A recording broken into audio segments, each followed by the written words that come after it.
लेकिन IVF lab से just बाहर है। अभी हम प्रवेश कर रहे हैं आईवीएफ ओटी के अंदर। अब हम हैं आईवीएफ ओटी के अंदर। यह है हमारी आईवीएफ ओटी। यहाँ पर सिर्फ ओवम पिकअप का प्रोसीजर किया जाता है इस आईवीएफ ओटी में, और किसी भी टाइप के ऑपरेशंस नहीं किए जाते। यहाँ की स्टेरिलिटी मेंटेन होना बहुत ज्यादा जरूरी है। यहाँ पर जो हवा है वो खास फिल्टर्ड AHU से हमने बहुत शुद्ध करके हम ये हवा यहाँ पर इस्तेमाल करते हैं। अब इस आईवीएफ ओटी को हमेशा जोड़ा जाता है आईवीएफ की कल्चर रूम, क्योंकि कल्चर रूम के अंदर हम जब एग निकालते हैं तो तुरंत उनको कल्चर रूम में आईवीएफ लैब में हमको लेके जाने पड़ते हैं, क्योंकि उनका टेम्परेचर मेंटेन करना बहुत ज्यादा जरूरी है। तो हम इसके बाद जाएंगे आईवीएफ कल्चर रूम में। अब हम आए हैं आईवीएफ कल्चर रूम में। अब मैं आपको एक एक इंस्ट्रूमेंट बताती हूँ, एक एक इक्विपमेंट के बारे में बताती हूँ। सबसे पहले ये जो दिख रहा है वर्क स्टेशन जो लिखा है, ये है लैमिनर फ्लो। इस लैमिनर फ्लो के अंदर फिल्टर्स होते हैं। उस फिल्टर्स द्वारा हवा और भी शुद्ध की जाती है। यहाँ और फिल्टर्स लगा के हमने और भी उसका शुद्धिकरण किया है, क्योंकि हम जो क्लेanलीनेस का जो स्टैंडर्ड है वो बहुत ज्यादा हाई है। उसी के साथ ये जो बेंच टॉप है इसका, ये हीटेड होता है, तो इसका टेम्परेचर बॉडी के टेम्परेचर से मैच किया जाता है। तो जो भी काम यहाँ होता है ये उसी टेम्परेचर पे किया जाता है जो कि अपने बॉडी के अंदर है।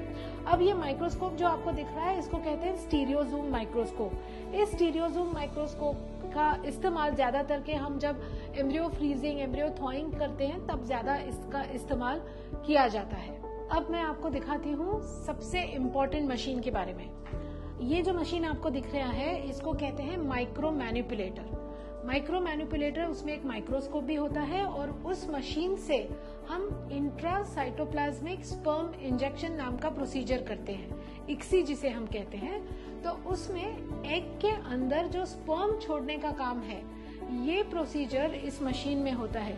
ये एक बहुत ही एडवांस्ड मशीन है, क्योंकि इसके अंदर जो लेजर सिस्टम होती है एडवांस्ड, वो भी इनकॉर्पोरेट की गई है। जो लेजर सिस्टम है वो हमको ज्यादातर जब हम एम्ब्रियो बायोप्सी करते हैं जेनेटिक स्टडी के लिए तब भी की जाती है, और लेजर से प्रेगनेंसी के चांसेस बढ़ाने के लिए जो हैचिंग करने के लिए जो हम करते हैं लेजर असिस्टेड हैचिंग, ये प्रोसीजर भी इसी मशीन द्वारा हम करते हैं।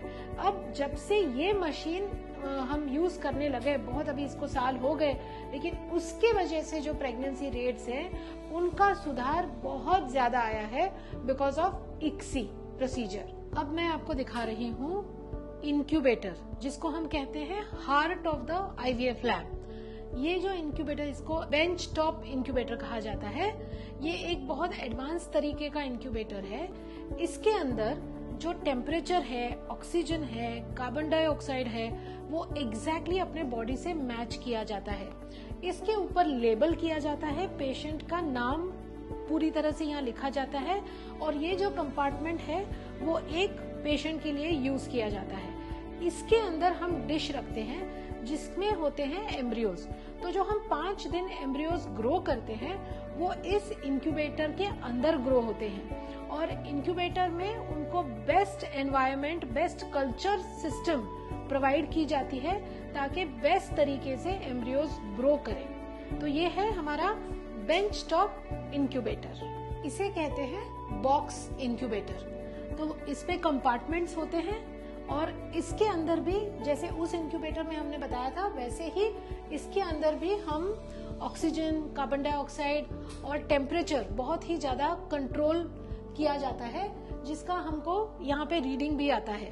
तो इसके लिए इस इंक्यूबेटर का ज्यादातर हम उपयोग करते हैं। अब हम आए हैं क्रायो रूम में। ये है क्रायो। क्रायो का मतलब है शीतल। तो फ्रीजिंग किए हुए जो एम्ब्रियोज हैं उनको कहाँ स्टोर करते हैं? उनको क्रायो कैन्स में स्टोर करते हैं। ये सारे क्रायो कैन जो है, हर क्रायो कैन का लेबलिंग होता है, डॉक्यूमेंटेशन बहुत ही ज्यादा होता है। सिर्फ रजिस्टर्स में मैन्युअली नहीं, लेकिन हम उसका डिजिटल भी रिकॉर्डिंग करते हैं। इसके अंदर होता है लिक्विड नाइट्रोजन, जो कि मेंटेन करता है टेम्परेचर -196 डिग्रीज, इतने कम टेम्परेचर में हम लोग एम्ब्रियोज हो, स्पर्म्स हो या एग्स हो, उनको फ्रीज किया जाता है। ये है आईवीएफ रिकवरी यूनिट। अब हम आ रहे हैं ओटी के रिकवरी रूम में, जहां पर एनेस्थीसिया होने के बाद जब प्रोसीजर हो जाता है तो पेशेंट को हम यहाँ पर ऑब्जर्वेशन के लिए रखते हैं। यहाँ पर पेशेंट्स करीब करीब 2 से 3 घंटा रहते हैं। आईवीएफ जो है, जो डे केयर प्रोसीजर है, तो उसमें ओवरनाइट रहने की जरूरत नहीं होती। तो 2 घंटे के बाद जब उनको पूरा होश आ जाता है तो उनका चेकअप होके, उनको थोड़ा सा नाश्ता देके, फिर हम पेशेंट्स को सारी दवाई वगैरह समझा के डिस्चार्ज कर देते हैं। तो आईवीएफ का पिकअप प्रोसीजर हो या एम्ब्रियो ट्रांसफर हो, हम करीब करीब 3 से 4 घंटे के बाद पेशेंट्स को डिस्चार्ज करते हैं। आईवीएफ के प्रोसीजर को सक्सेस होने के लिए जो आजकल हमको सक्सेस रेट मिल रहा है, जो अराउंड 65%, 70% का सक्सेस रेट हमको मिलता है, इस सक्सेस रेट को पाने के लिए एक पूरा टीम काम करता है। इस टीम में मैं हूँ, मेरे एम्ब्रियोलॉजिस्ट हैं। नमस्ते, मेरा नाम गीतांजलि दीक्षित है। मैं मॉम स्टोरी के आईवीएफ डिपार्टमेंट में चीफ एम्ब्रियोलॉजिस्ट हूँ। एम्ब्रियोलॉजिस्ट क्या होते हैं? एम्ब्रियोलॉजिस्ट अंडा और शुक्राणु का फर्टिलाइजेशन करा के उससे एम्ब्रियो तैयार करते हैं। यह एम्ब्रियो आईवीएफ लेबोरेटरी में 5 दिन तक ग्रो